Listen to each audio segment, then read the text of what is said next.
বন্ধুরা, আপনি প্রস্তুত ঘুরতে যাবার জন্য? আমরা যাব উত্তর মেরু থেকে অ্যান্টার্কটিকা, সাহারা থেকে সাভানা, সুন্দরবন থেকে অ্যামাজন, নীল নদ থেকে মিসিসিপি। এই পৃথিবীর 7 মহাদেশ, 5 মহাসাগরের কোনায় কোনায় আপনার জানা অজানা ইতিহাস বিখ্যাত, শিল্পের জন্য বিখ্যাত জাদুঘর, আমাদের প্রিয় যত লেখক, যত শিল্পী এবং তার চেয়ে বড় কথা সাধারণ জনমানুষ, তাদের হাট বাজার, তাদের গ্রাম, তাদের জনপদ, তাদের খাবার, তাদের জীবনের রঙের কথা জানতে। আর আপনি জানতে চাইছেন আমরা কয় দেশে যাব?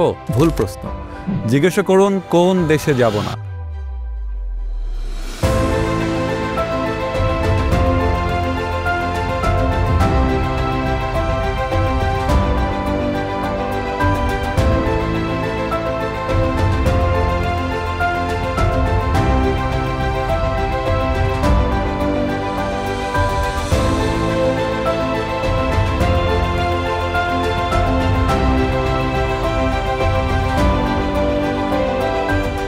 আমি তারেক অনু আসছি ঢাকা স্ট্রিমে আপনাদেরকে সারা পৃথিবীর গল্প শোনানোর জন্য, আর আপনি থাকছেন আমার সাথে।